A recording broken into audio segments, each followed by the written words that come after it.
जय श्री राम। मैं issue Harwani, Hanumangarh town, Rajasthan से रोज आपको गंगा दर्शन लाइव दिखाता हूं। आज का शुभ पंचांग संक्षिप्त में आषाढ़ मासे शुक्ल पक्षे प्रतिपदा शनिवार विक्रम संवत 2081 तदनुसार 6 जुलाई 2024। आज प्रतिपदा प्रभात को 4:26 तक की है, तत्पश्चात द्वितीया। आज का विशेष दिन गुप्त नवरात्रे शुरू, इष्टि त्रिपुष्कर योग। आज से गुप्त नवरात्रे शुरू हो गए हैं जो 15 जुलाई तक चलेंगे।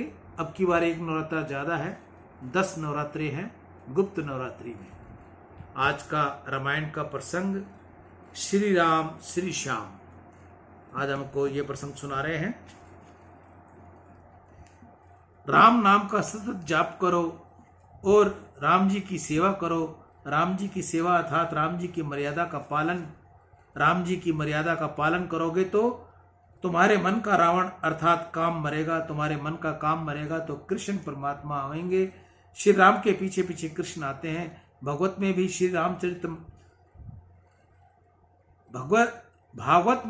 रामचरित्र के कहने के उपरांत ही श्री कृष्ण चरित्र का वर्णन किया गया है। रामचंद्र जी का वर्णन रामायण में विस्तार से किया हुआ होने पर भी श्री भागवत में भी उनका संक्षेप में वर्णन किया गया है। कारण यह कि जो श्री राम जी की मर्यादा का पालन करता है उसको ही कन्हैया मिलता है। रावण को अर्थात काम वासना को मारे वही कृष्ण लीला का दर्शन कर सकता है। वासना दो प्रकार की होती है, स्थूल और सूक्ष्म। इंद्रियों में रहने वाली वासना स्थूल है और मन बुद्धि में रहने वाली वासना सूक्ष्म है। संतों का धर्म जीवन में उतारने से स्थूल वासना का तो नाश हो जाता है, परंतु मन बुद्धि में रहने वाली सूक्ष्म वासना नष्ट नहीं हो पाती। सूक्ष्म वासना का नाश तो श्री राम कृष्ण करते हैं। श्री राम जी सूर्य वंश में प्रकट हुए और कृष्ण चंद्र वंश में प्रकट हुए। चंद्र मन में के मालिक हैं और सूर्य बुद्धि के मालिक हैं। मन बुद्धि में रहने वाला सूक्ष्म वासना का तभी विनाश हो पाएगा जब श्री राम कृष्ण की आराधना करने में आए। वासना का पूर्ण क्षय हुए बिना मोह का नाश होता नहीं और मोह का नाश हुए बिना मुक्ति मिलती नहीं। मन में से सूक्ष्म मल का नाश हो तभी मन मरता है। मन मरे, मन श्री राम कृष्ण में मिल जाए तो मुक्ति मिल जाए। आत्मा तो नित्य मुक्त है। मुक्त तो मन को करना है। बंधन मन को बांधता है। मन के बंधन का आरोप अज्ञान से आत्मा अपने ऊपर ले लेता है। यह अज्ञान से ऐसा समझता है कि मुझे किसी ने बांधा है। श्री रामचंद्र ने बाली की पत्नी तारा को ज्ञान देते हुए कहा, मन एव ही संसारो बंदेश चेव मन शुभे आत्मा मन है सम्मान तत्व मेयत तदगत बंधन भाग। तुलसीदास महाराज ने इस पर सुंदर दृष्टांत दिया है। ईश्वर अंश जीव अविनाशी चेतन अमल सहज सुख राशि सो माया बस भयो गुसाही बांध्यो कीर मृकट की नाही। जीव ईश्वर का अंश है। आत्मा आनंद रूप है। सुख दुख मन को होते हैं। मन की कोई स्वतंत्र सत्ता नहीं है। ये आत्मा की सत्ता लेकर काम करता है। आत्मा तो साक्षी रूप है। तथापि माया के कारण अज्ञान के कारण से आत्मा सुख दुख का आरोप स्वयं में करता है। तुलसीदास जी ने तोता और बांदर का दृष्टांत दिया। शिकारी लोग तोता और बांदर को पकड़ने के लिए युक्ति करते हैं। तोते को पकड़ने के लिए वे जमीन में थोड़े अंतर में 2 खूंटियां लगाते हैं और जमीन से थोड़ी ऊंचाई पर दोनों खूंटियों के बीच तार बांधते हैं। तार को किसी एक पीली नली में पिरोए देते हैं। पीछे उसके आगे अनाज के दाने बिखेर देते हैं। तोता वह दाना खाने आता है। स्वाभाविक रीति से वह ऊंचाई के ऊपर बैठने के लिए तार में पिरोई हुई नली के ऊपर बैठ जाता है। इससे नली उसके बाहर से तुरंत फिर जाती है और तोता उलट जाता है। उल्टा लटकने लग जाता है कि नली ने इसे पकड़ रखा है। पकड़ इसकी समय की होती है, परंतु वह छोड़ सकता नहीं और अंत में शिकारी उसको पकड़ लेता है। बंदर का भी शिकार इसी तरह होता है। शिकार का सकरे मुंह की एक हांडी जमीन में गाड़ देते हैं। हांडी का मुंह खुला रखता है, हांडी में थोड़ा चना रखता है। वानर जल्दी से चने के लिए दोनों हाथ हांडी में डाल देता है और चने की मुट्ठी भर लेता है। मुट्ठी में चना आने के कारण मुट्ठी फूल जाती है, इससे वह हाथ बाहर निकल सकता नहीं। वानर को ऐसा लगता है कि अंदर से उसका हाथ किसी ने पकड़ रखा है। वानर को किसी ने पकड़ा नहीं। वानर को चना अति प्रिय है, इसलिए चना अपनी मुट्ठी में से छोड़ दे तो उसकी इच्छा नहीं, अपनी मुट्ठी से छोड़ देने की उसकी इच्छा नहीं। चना हाथ में से छोड़ दे तो तुरंत उसका हाथ बाहर निकल सके।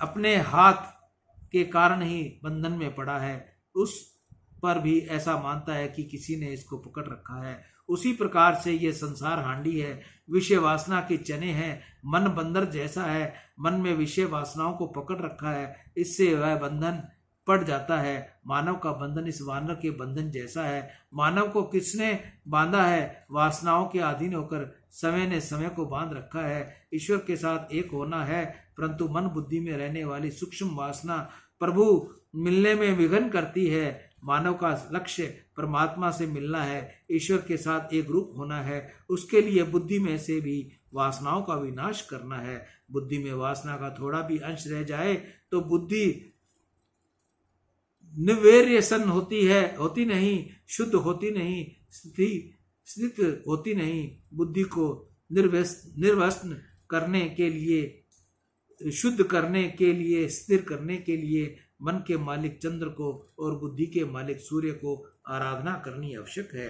श्री राम न आवे तब तक कृष्ण आते नहीं। भगवत में मुख्य कथा कृष्ण की होने पर भी पहले राम को पधराया है और पीछे कृष्ण पधारे हैं। मनुष्य राम जी की मर्यादा का पालन करे तो कृष्ण लीला का रहस्य समझ सकता है। मनुष्य को थोड़ी संपत्ति मिले, थोड़ा अधिकार मिले, उसी से वह मर्यादा को भूल जाता है। राम जी की मर्यादा का पालन ही राम जी का उत्तम सेवा है।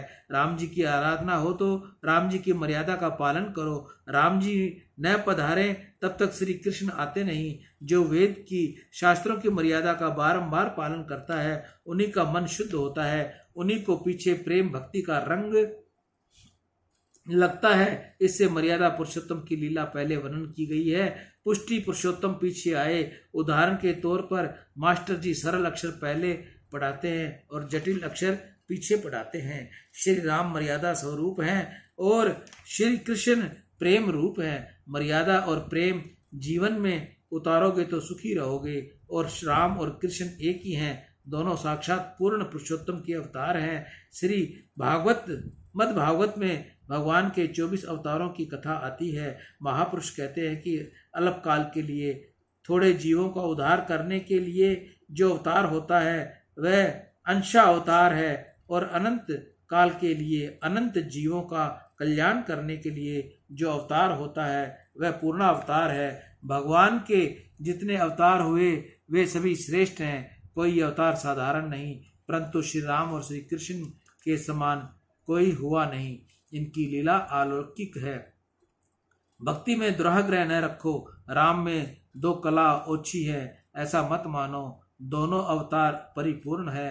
रामावतार में राम जी ने सब कुछ किया, राक्षसों को मारा, अनेक यज्ञ किए, प्रजा को अतिशय सुख किया, अनेक जीवों को तारा, परंतु राम जी राजाधिराज थे, इसलिए गायों की पूजा, गायों की सेवा उन्होंने राम जी को करने को दी नहीं। इसी कारण राम जी कृष्ण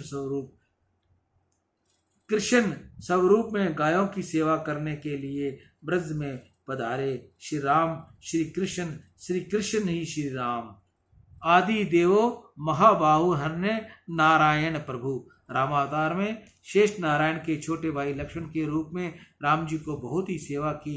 राम जी के लिए अतिशय कष्ट उठाया और इसलिए परमात्मा ने कृष्ण अवतार में इनको बड़े भाई बलराम बनाया है। लक्ष्मण जीनी सेवा नोधी सूर्य चंदनी साखे, बलदेव जी के मोटा बनाओ आज्ञा सिर पर राखे। श्री राम लक्ष्मण ही श्री कृष्ण बलराम है। श्री भगवत में ब्रह्मा जी ने नारद जी से कहा है कि सब कलाओं के अधिष्ठा ईश्वर जब अपने ऊपर कृपा करते हैं तब लक्ष्मण जी संकरण आदि कलाओं के साथ इक्ष्वाकुंश में श्री राम के रूप अवतार धारण करते हैं। इसी अवतार में पिता की आज्ञा पालन करने के लिए ये पत्नी और छोटे भाई लक्ष्मण के साथ वन में वास करते हैं और रावण इनका विरोध करने के कारण स्वयं को पीड़ित कर लेता है।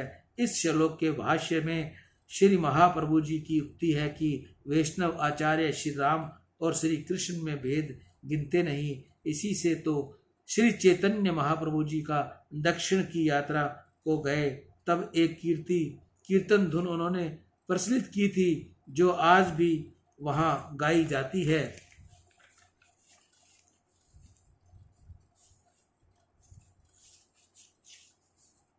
आदर्श जीवन किस प्रकार यापन किया जाए आज भी गाई जाती है।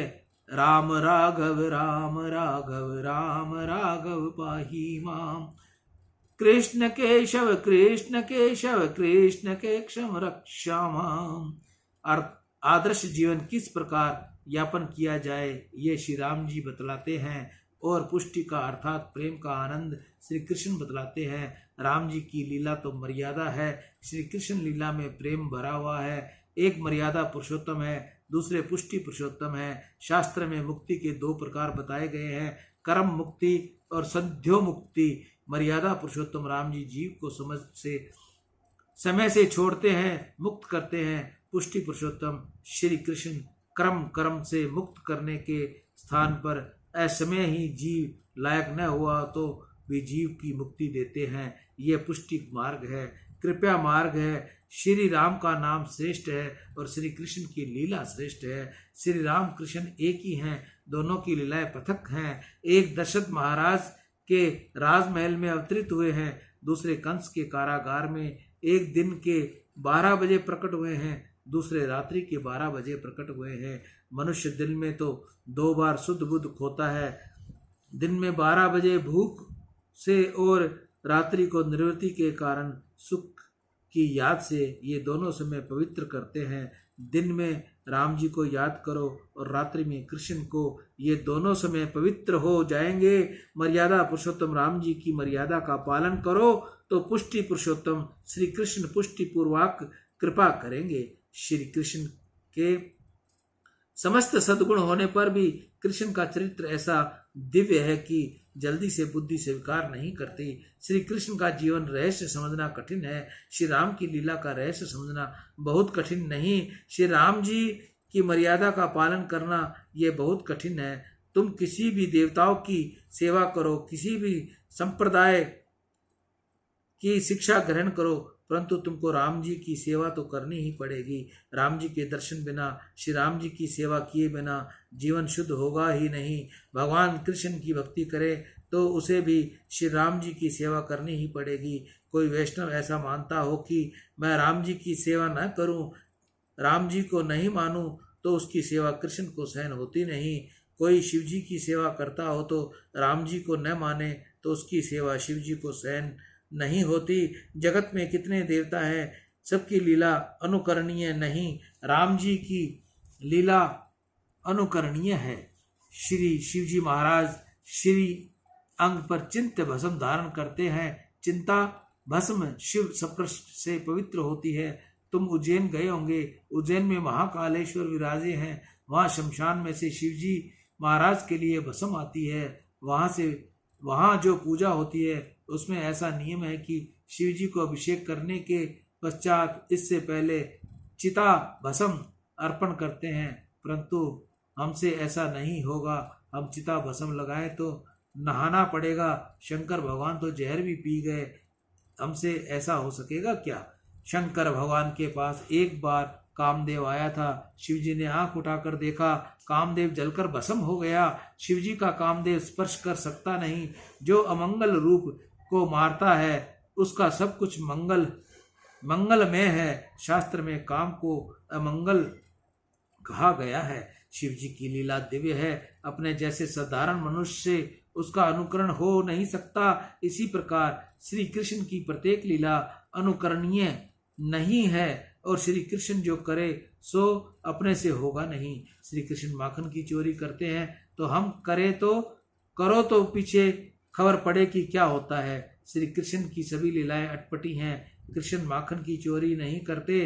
वह तो गोपियों का प्रेम ऐसा है कि वह परमात्मा का आकर्षण करता है। गोपियों के घर माखन खाने की परंपरा परमात्मा की इच्छा होती है। श्री कृष्ण जगत का आकर्षण करते हैं और श्री कृष्ण का आकर्षण गोपी प्रेम करता है। श्री कृष्ण ने चोरी की ऐसा संतों ने कहा नहीं। श्री कृष्ण तो मालिक ही हैं।